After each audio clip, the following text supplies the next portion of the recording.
विचार म्हणजे माणसाच्या या वरच्या भागात या वरच्या भागात कुठल्याही प्रकारचं भाडं न घेता आयुष्यभर याच जागेत राहणारा भाडेकरू म्हणजे विचार.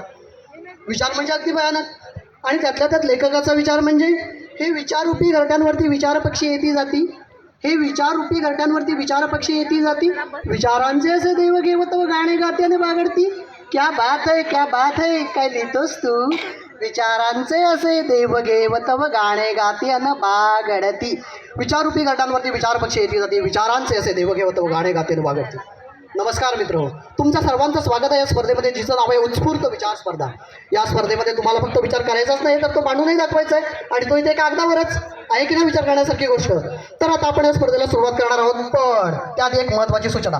स्वतःची मुलं आणि स्वतःचे विचार स्वतःच्या ताब्यात आहेत की नाही याची खात्री करून घ्या. मुलांना भटकू देऊ नका आणि विचारांना भटकू देऊ नका, कारण ते तुमच्यासाठी हानिकारक आहे.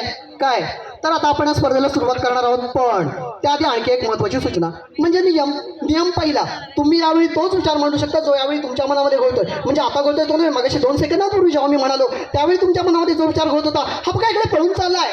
हा विचार तुम्हाला सादर करायचा आहे. ती व्हाईट ड्रेसवाली चिकणी आहे, हा विचार नको आता मारेल ती. तर आता आपण स्पर्धेला सुरुवात करणार आहोत, पण त्याआधी आणखी एक महत्त्वाची सूचना. एका वेळी एकच स्पर्धक या ठिकाणी आपला विचार सादर करेल. नाही, मागच्या वेळी काय झाले, असंख्य स्पर्धक या ठिकाणी एकदम एकत्र आले, सगळ्या विचारांचा बडिवाल झाला या डोक्यात. यावेळी जर असं झालं तर या जागेचा मालक ओरडेल, किंचाळेल, विचार करण्यास पात्र राहणार नाही. आणि नियम तिसरा आणि अतिशय महत्त्वाचा, स्पर्धेला खूपच उशीर होतोय त्यामुळे स्पर्धा लवकरात लवकर सुरू करायला हवी. काय तर आता आपण या स्पर्धेला सुरुवात करणार आहोत. स्वागत करूया आपल्या आजच्या या स्पर्धकांचं. हे आहेत आजचे आपले 3 स्पर्धक. हे पहिले, हे दुसरे, हे तिसरे, हे चौथे. कुणाचा विचार आहेस तू? तुमच्यापैकी कुणाचा विचार आहे हा? विचारांना असं उघड्यावर फिरत जाऊ नये. विचार थांबवता येत नाहीत तर विचार करतात कशाला माणसं? ही माणसं कशाला आलेत? विचारांची स्पर्धा. तर आपण आता या स्पर्धेला सुरुवात करणार आहोत. स्वागत करूया आजच्या आपल्या पहिल्या स्पर्धकाचं. तुला उमगतोय अर्थ या जीवघेण्या शब्दशृंखलांचा? मग मलाही उमगतोय, कारण तो मीच लावलेला असतो ना माझ्या इच्छेनुसार. तू असशील वंशज न्यूटन गॅलिलिओसारख्या पांडित्य पत्करलेल्यांचा, मग मी सुद्धा आहे. बस, जर मी माझ्या मीपणाला ओळखून आहे तर मग का प्रयत्न करत नाही स्वतःला स्वतःच्या अस्तित्वाची जाणीव करून देण्याचा? नाही, तू जर असं केलंस तर तू दुर्योधन होणार नाहीस, रावण होणार नाहीस, अभिमान बाळगून मेलेल्यांपैकी होणार नाहीस. अभिमान वर्षानुवर्ष जागवलायस तू, अभिमान या माणसाच्याच वेशात. माणसाचा लवलेशही नांकी करतात, कसला विचार करतात. नाही म्हणजे लेखक असा विचार तरी कसा करू शकतो? म्हणजे लेखक बघा ना किती गमतीदार असतात. हे मनात आलं लिहिलं, ते मनात आलं लिहिलं, ते मनात आलं लिहिलं. लेखक फक्त लिहितो, नाही जे मनात येईल ते लिहितो. पण ते लिहिताना त्या कागदाला किती त्रास होत असेल याचा विचार करतो. ते वाचताना वाचकांना काय भोगावं लागणार आहे याचा विचार करतो. ज्यांनी याचा विचार केला ते अडकले, आणि जे या विचारांच्या पलीकडे गेले ते साहित्य संवर्धनेत अडकले, पण शेवटी अडकलेच. दंड्यावर नाही कोणी नवरा कुठे. तुझा विचार किती आहे? तिसरा आहे ना? चल होते काय तुमचं झालं का? त्याला परत घाई लागले हो. काय झालं म्हणताय? दंड्यावर नाही कोणी नवरा कुणाच. ती नववधू मला प्रत्येक वरातीत खुणावते आणि आठवण करून देते तिच्या वरातीची. घ्या सरबत. घाव मित्राचेच होते नेमके, डाव मित्राचेच होते नेमके. घाव मित्राचेच होते नेमके, डाव मित्राचेच होते नेमके. वाचले जेव्हा तिच्या नावापुढे, नाव मित्राचेच होते नेमके. दारावरून माझ्या त्यांची वरात गेली, दारावरून माझ्या त्यांची वरात गेली. मेहंदी तरंगलेली बरशी उरात गेली. सारी वणंग स्वप्ने माझ्याच मालिकेची, सारी वणंग स्वप्ने माझ्याच मालिकेची. माझीच भाग्य रेखा परक्या घरात गेली. मला वाटतं ही वरात कधी संपूच नाही वरात. चालत राहावी अशीच एखाद्या मायमिंग वॉक सारखी चालते.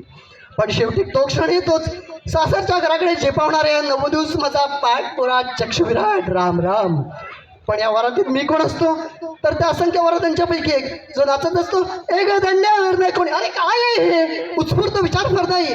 माफ करा, आपले कसलेही विचार येऊन सादर करतात तो. काय म्हणालात? निकालाचं विचारताय.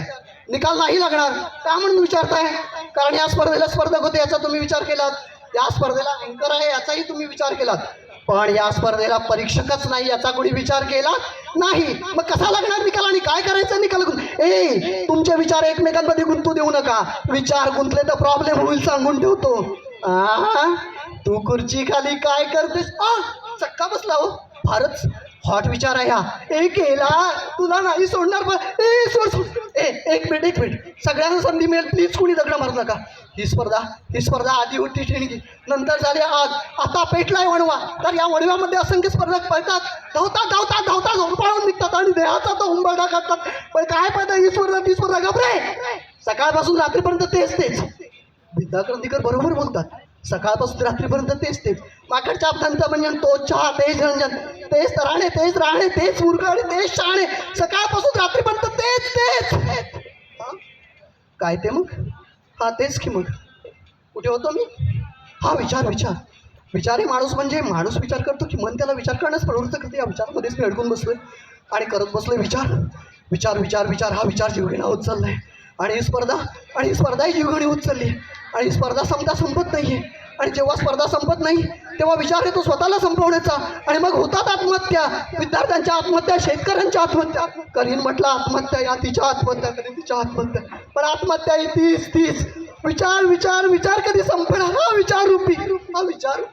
विचाररूपी गाड्यांवरती विचार पक्षी येते जाती विचारांचे असे रेवगे होतो गाणे गाते ती बघडती. हे सगळं मी लिहिलं नाही हे मी लिहिणं शक्यच नाही कारण जे लिहिलं ते मी. आता मी कोणाचं मला विचारशील. अरे जाड्या विचार थँक्यू.